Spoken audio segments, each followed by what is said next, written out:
Finally, we get to drive the Tata Sierra, and we have with us today two of them, the turbo direct injection petrol and the diesel engine. Now, I'm sure you've seen a lot about the cars by now, all the outsides and insides, but for those of you who haven't, before we get behind the wheel and driving, here's a quick recap of the styling.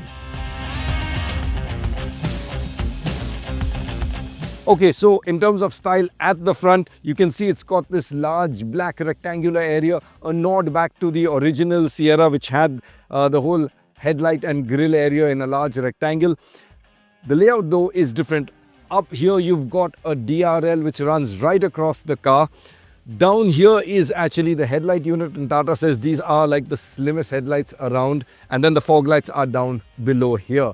And then in here is the Sierra lettering, and I really like this because sometimes you end up with a really bold big lettering on top. This one looks nice and classy, and it still spells out Sierra. In terms of size, the Sierra is the tallest and widest amongst its rivals, and it has the longest wheelbase. Rims too are the largest at 19 inches. Now let's take a look at the side, because this is where the Sierra really gets its connect to the original, and that's down to a lot of styling elements. The biggest one being, of course, this wrap over glass effect. Now the original car had the glass actually going over the top. You can't do that today because of crash and structural strength reasons. What Tata have done, therefore, is blacked out this portion here to give it that sort of effect. I really like it. Looks quite smart and gives it a very distinct style among mid-size SUVs today, including this little treatment here where the glass area sort of goes into the rear, and you have this floating area on top. I really like this bit. Another side element that is a nod back to the original Sierra is this B-pillar. It's been flared out here to give the effect of a wider B-pillar.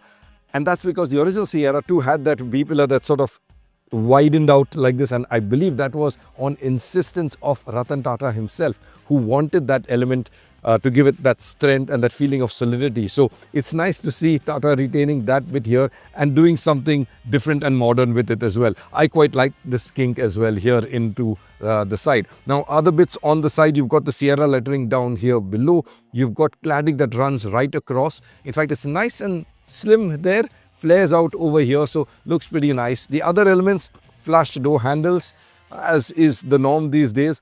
I'm not particularly a big fan of them, but yeah, they are what they are. They are flush door handles. Now let's take a look at the rear then. So here at the back, this is where things are quite different from the original car. In fact, earlier concepts they showed us with vertical lights, which again was a nod back to the original car. That's been done away with though completely, and you've got this huge DRL running right across here. It's one continuous light beam. You've got the Sierra lettering here, and you've got a spoiler atop which very cleverly hides the wiper and washer system. So it's a nice clean rear end. Since we're here at the rear, let's take a look inside the boot. This is a power tailgate. It takes a second to get moving. I hope Tata speed that up. Once you look inside, it's a largish 450-litre boot. That's still the parcel shelf, and you can go up to about 600 litres till the roof.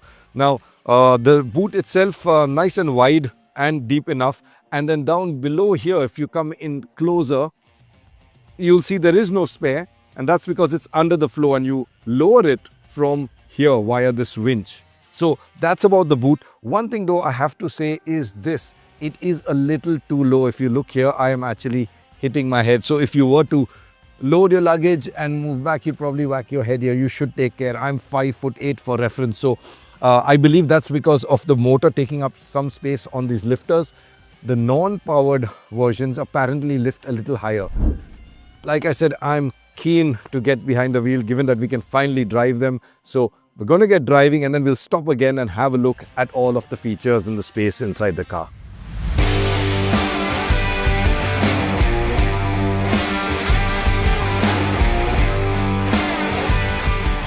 So powertrains first. There's a new 160 horsepower 1.5 turbo DI petrol paired to a 6-speed ACEN auto, as well as a 106 horsepower MPI-5 version of it with a manual or dual clutch auto gearbox. And then there's the 118 horsepower 1.5 litre diesel And that comes with a manual or a 6-speed Ison auto gearbox. Fuel efficiency figures are not released as yet, but they won't be class leading. We'll soon know though once we put it through our full road test. So we are behind the wheel of the 1.5 turbo direct injection unit, and this is a brand new engine for Tata Motors, and I'm really happy to see that it's really well done. Performance is really good, and in our initial testing we clocked it at 10.09 seconds for the 0 to 100 km/h dash in sport mode. So at highway speeds there is ample power to keep up with traffic, and should you want to overtake, you can put your foot down like this and you'll get by quickly enough. The gearbox drops a gear, and I have to say it does a remarkable job of always keeping the engine in its power band. In fact, at no point I've had to reach for the paddles to correct its behavior, so that's really nice to see. However, if you do take manual control, the shifts are slow. Power delivery is strong and linear. It's not punchy, doesn't have that mid-range punch. There is a slight step up at about 2700 RPM, but it's just a step up in power, not really that turbo kick that you get. So those of you looking for that peppy, punchy kind of SUV feel, you won't find that here. But rest assured, you won't be wanting for performance because the car is quick. Like I said, the power is there. It's just that it's linear. So you can happily keep up with traffic. You can get going quicker. You can overtake easily. So all in all, in terms of performance, it's actually a very good, strong performer. It's also very refined, and that's really nice to see, because in the past, Tata's petrol engines haven't been really known for their refinement. This one is nice and quiet. You can hear it at times when you stretch it a bit, but otherwise it's really nice and silent.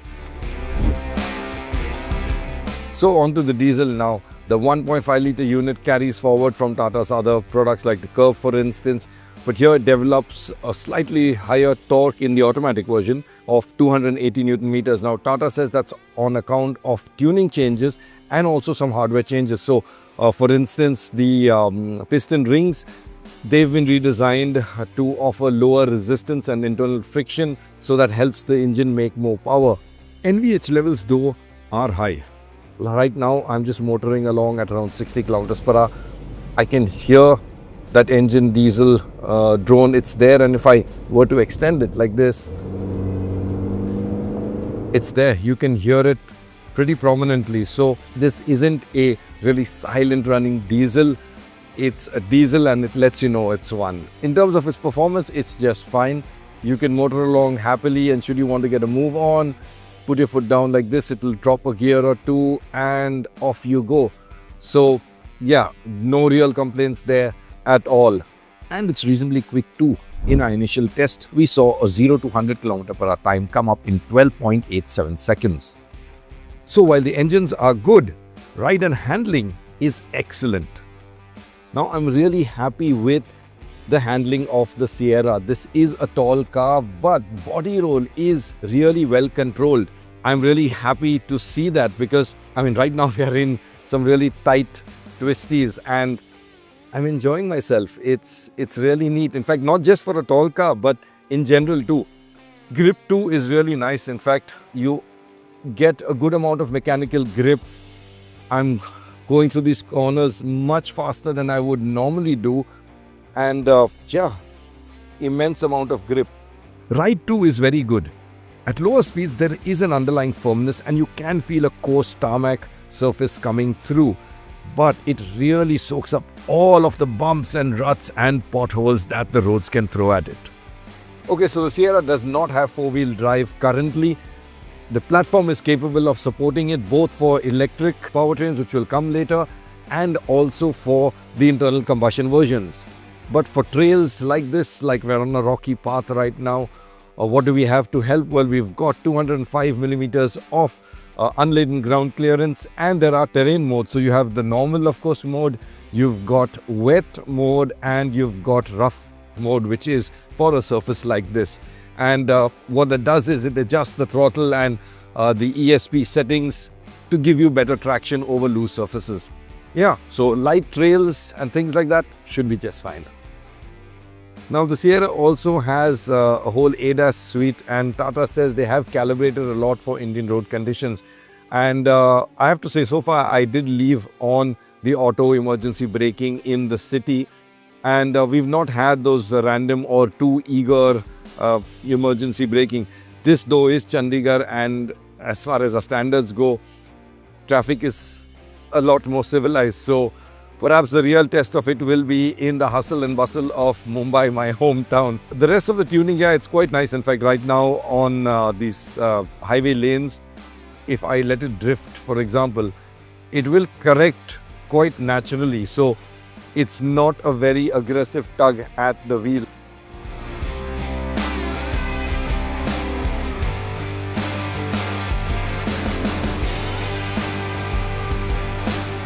And of course, in terms of safety, Tata says it has prepped the Sierra for a 5-star crash rating.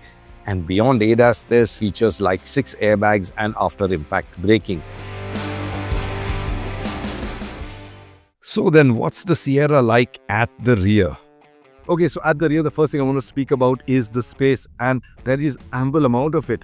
If you look right now, I've got enough legroom. The seats are scooped out, or even here to the part that's not scooped out, there is ample legroom. I'm 5'8" for reference, and I've got Soham from our team as well driving. Soham, how tall are you? 5'11". 5'11", so as you can see, he's adjusted for himself, and we've got ample space, so that's really nice to see. Headroom, there's about a 4 finger gap to the top here, to the liner, and then of course the sunroof here liberates a little bit more. The sunroof is a large panoramic one, so that's going to be a big crowd favorite. The other features at the rear, well, you've got a lot of them, like this retractable sun blind. Now it does leave a gap here, and that's because of the shape of this door pillar, and that's really, as I explained earlier, to give you that fatter sort of Sierra look of the original. I think it's a small compromise, honestly, to have to get that really key signature element. So yeah, that's that. You've got the tweeters up here. Yes, you do have a door handle here, and you've got door pockets here, very large door pockets. You've also got a gap here, which is you can use to pull also, but also keep your device here. Now that's that. In terms of other features here, all 3 passengers get 3-point seat belts and height adjustable head restraints, so that's really nice to see. There's a center armrest for me here with dual cup holders, and in front here you've got a slot for your mobile phone. And what's really nice to see is 2 Type-C sockets, one of which is a 65-watt output, so you could charge a laptop as well from there. And of course, for those seated in this seat, you've also got the boss mode, so you can pull this lever down here and slide the seat right up front to liberate more legroom.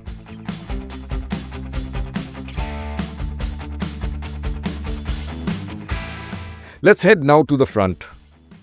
Okay, so here at the front, what's it like now? It is very, very different from any of the Tatas we've seen. In fact, there are just 3 parts that are carried over. One is the steering wheel. Now, I really wish this was a new unit because it's one of the largest things, and it's the one that you see straight away.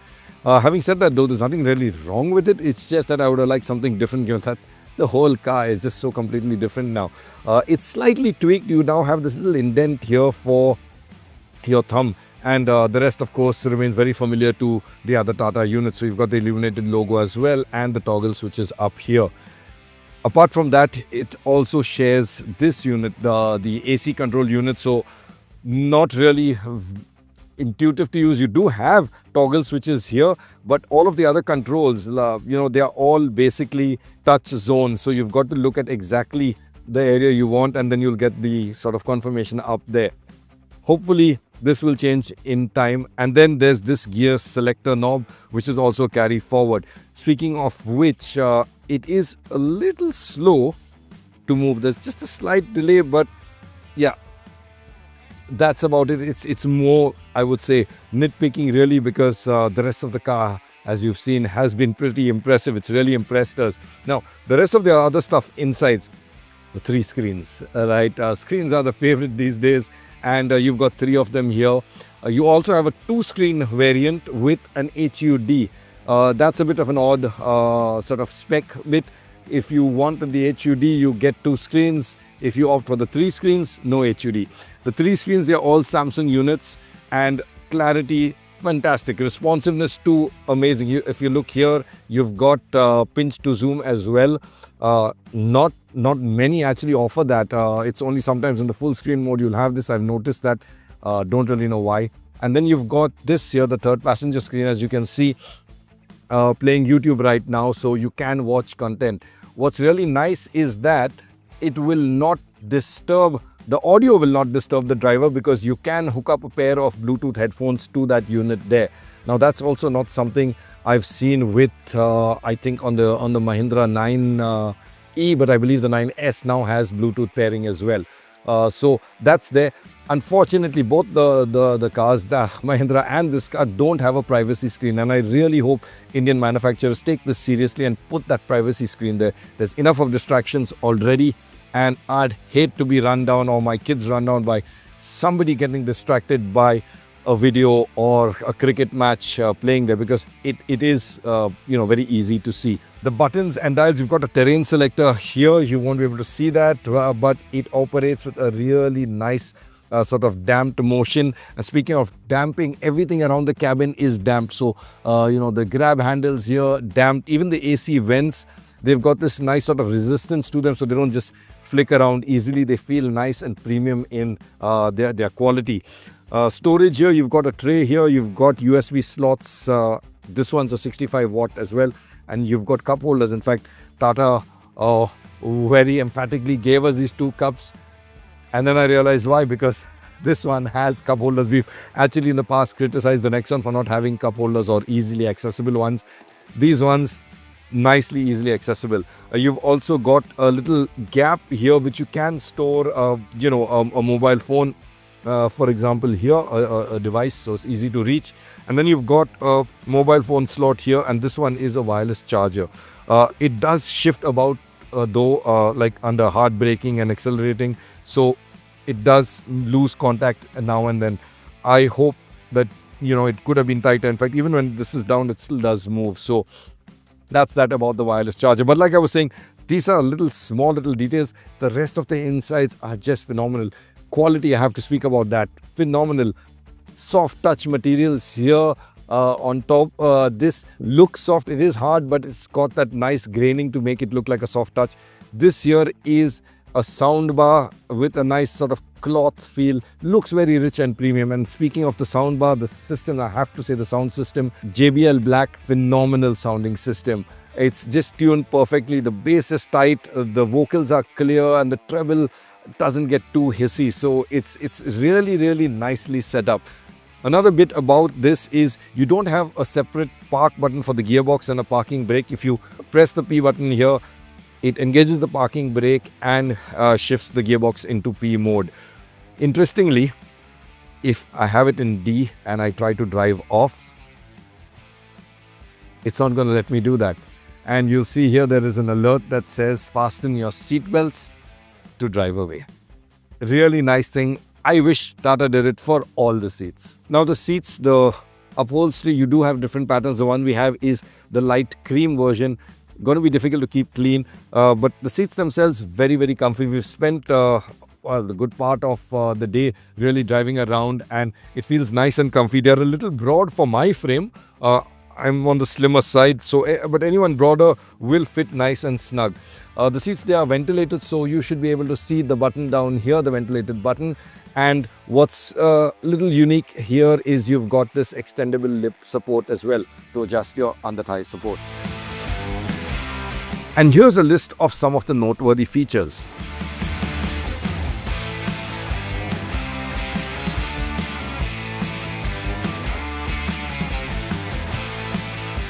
So that then is the new Sierra. It's a very impressive product.